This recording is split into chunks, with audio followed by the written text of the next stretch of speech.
All right, class, we are back to the Renaissance. Back with the Renaissance. Well, moving forward from the Middle Ages, of course, into the Renaissance. Now, the English Renaissance period of literature ranges from the late 1400s to the early 1600s. During this time period, England's power was unified and strengthened under the Tudor dynasty, which ascended to the British throne in the person of Henry VII in 1485. Prior to that, England had been embroiled in a civil war, the War of the Roses, and that was a conflict between the houses of the Lancasters and the Yorks, okay? And Henry VII happened to marry a Tudor, and so that brought both of the houses together, because one was from Lancaster and one was from Tudor, and one was from Lancaster and one was from York, and so when they married, then they were able to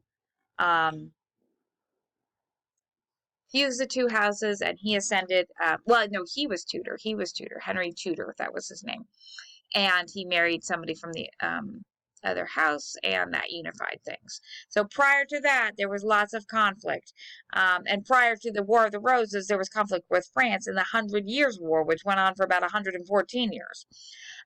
So finally, things calmed down a little bit. By combining the two strands of the warring noble families, the Yorks and the Lancasters, the Tudor family unified the government and people of England. Henry VIII, he is the son of Henry VII, okay? So Henry VIII, and you might know him, he's very famous. There's a play on Broadway right now called Six, about the 6 wives of Henry VIII. So Henry VIII, he was the one, who would chop off his wives' heads. Yeah, like Anne Boleyn. Also, I believe Anne of Cleves. Anyway, it's that Henry VIII, the one who's famous for, eating the turkey leg, whatever. I don't know if he ate turkey legs, but, that's the common depiction of Henry VIII. Anyway, he dissolved the Roman Catholic Church. That was huge. So prior to that, as I said, during the Middle Ages, the Roman Catholic Church pretty much ruled all of Europe, including England, all right? It dominated, in that great chain of being, you have God at the top, and then pretty much the Pope underneath that, and then the individual kings. So the kings answered to the popes. Well, Henry VIII did not like that.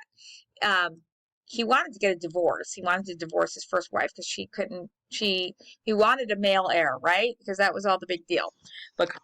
Because prior to that, no females had ever ruled England, so he wanted his line to continue on. Henry VIII did. And so he needed to have his wife have a male so that that male could become the king after he died. Well, his first wife, Mary I, wasn't producing a male heir, so he wanted to divorce her and marry someone else who he thought would be more successful. She was kind of sickly, and she did. I'm sorry, Mary wasn't his wife. It was Catherine of Aragon. She was his wife. She did have a baby. Her baby was Mary. I don't want to give any spoilers, but she went on to become Queen of England, Mary I. That's why I said Mary I accidentally. But yeah, his first wife was Catherine of Aragon. And she didn't produce a male, so he wanted to divorce her. So he had to go ask the Pope for divorce because divorce was illegal. Not only illegal, but it was immoral and a sin. So he had to have the Pope's permission to be able to have a divorce. Now, the Pope granted an annulment because I think Catherine had been married to his brother previously, and his brother had died. And so they came up with this argument that, it's kind of a taboo to be married to your brother's wife. Therefore, you can have this marriage annulled. So then he married Anne Boleyn. And then Anne Boleyn also wasn't producing a male heir. She produced Elizabeth, who went on to become Elizabeth I, whose writing we're reading. Anyway, because she couldn't produce a male heir, then he wanted to divorce her, but the Pope would not grant a divorce. And actually, now I think about it, I think he might have dissolved the church right after Catherine of Aragon. But anyway, he's becoming very displeased because he wanted to do what he wanted. So he then decided to dissolve the Roman Catholic Church in England. And it still existed, but it was no longer the state religion. And he made his own religion. all right, called the Church of England. He said, look, we've always done things the English way, and now we're just going to make it official by calling this the Church of England, or the Anglican Church. And guess what? As the King of England, I am the head of the Anglican Church. I no longer have to go to the Pope, all right? But I might have to, he still might have to appease the public, right? But he was the ultimate head. Now, the Archbishop of Canterbury became the religious head of that church. Anyway, so Henry VIII's dissolution of the Roman Catholic Church while factionalizing the country along religious lines, Catholic versus Protestant, or Anglican, Protestant, in other words, protesting against the Catholic Church, he consolidated power with the English monarchy even further, because the English monarchy didn't have to answer to the Pope anymore. But, when a religion has been around and controlling your country for hundreds of years, that's kind of hard all of a sudden to switch, all right? Because the Anglican Church did have some practices that were a little different, right, from Catholic, although they were pretty similar. But you had these people who were long entrenched Catholics saying, what? We're not going to change our religion. The Catholic Church is the true church, so therefore we're going to be committing heresy if we switch over to the Anglican Church. So you had these huge problems within England where some people considered the Anglican Church to be heresy, and other people considered the Catholic Church to be heresy. And what determined whether you were in the right was, what the king did, basically. And the king at this time declared Anglican Church was the church. And so if you weren't an Anglican or a member of the Church of England, then you couldn't hold power in government. Okay? They had all these rules. And sometimes they'd even burn you at the stake. All right? So, anyway, the language of England also unified and consolidated itself.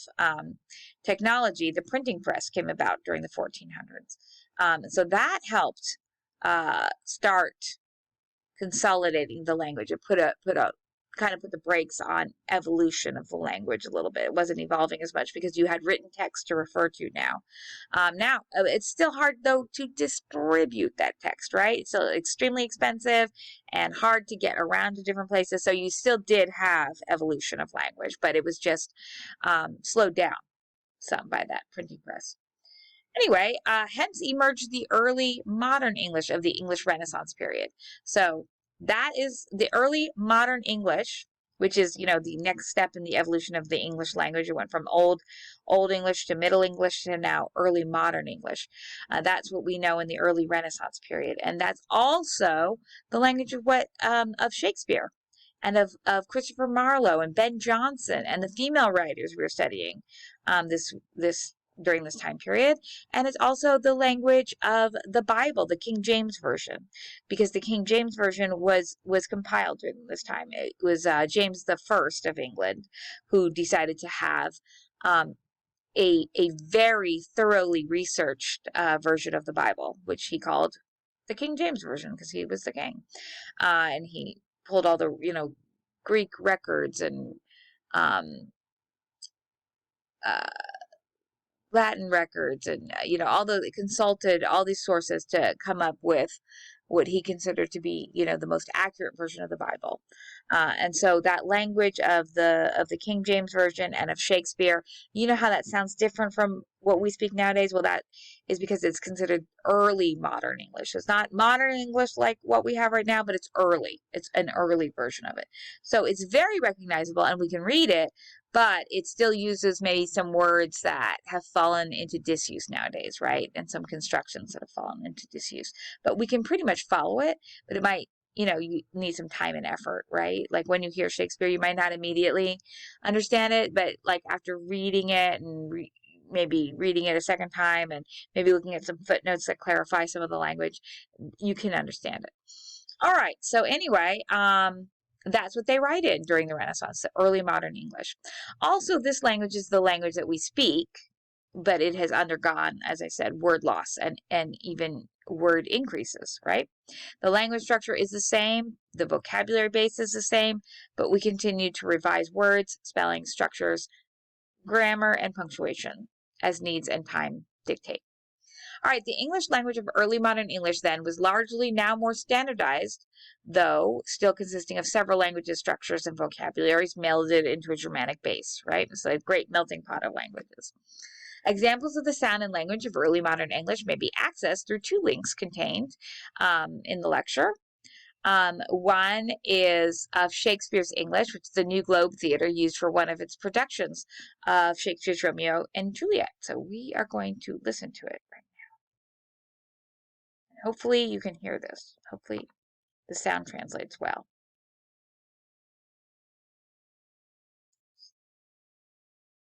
Just getting to the link. 1 minute here.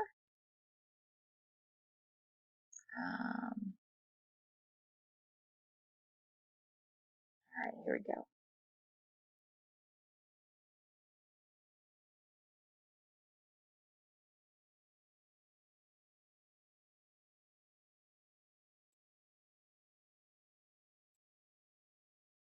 Oh, that's the guy who's talking about it. Hold on, I'm going to pause that.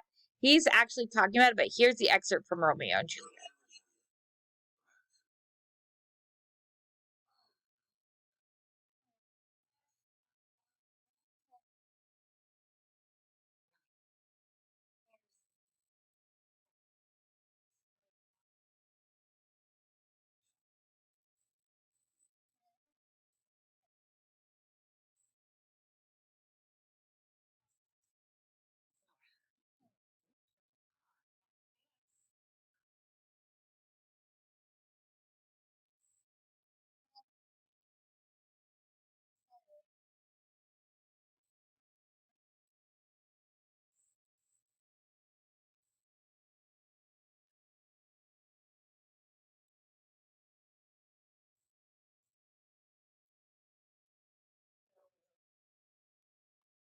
All right, that's how early modern English sounded. All right, and it's kind of neat to hear it in Shakespeare because that's probably the writer that we associate the most with early modern English.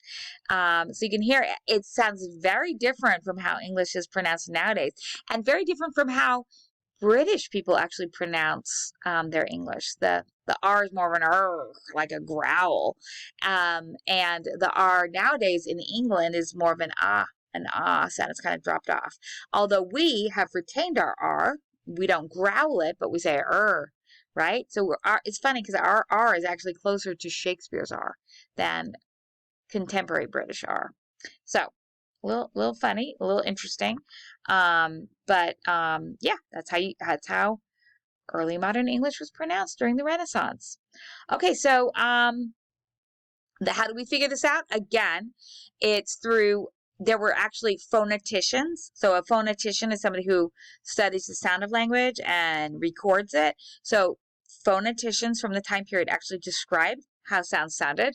And we can also look at plays like Shakespeare's and poems from the time period and see which words were rhymed with each other. And that can indicate how certain sounds sounded alike also. And we can also look at spellings of words because words were often spelled back then according to how they sounded, a lot more than they are nowadays, right? And so we can also ascertain how they're pronounced based on spellings. Now, women who tended to have the most rights in the Renaissance were widows. Isn't that interesting? Because they were allowed to support themselves because they didn't have a husband around anymore who could support them. Next in line for rights came the married women because they could borrow from the rights of their husband. Their husband had rights, and so therefore they could borrow the rights of their husband, although their husbands had ultimate dominion over them. And final in the hierarchical chain of female importance at the time were young single women. They had no rights, and they were married off by their parents or even by vassals. So like if they had a lord, in feudalism, that lord could marry her off to the person that he wanted to. So young single women did not have rights. No, they were property of their fathers, and then beyond that, property of the feudal lord.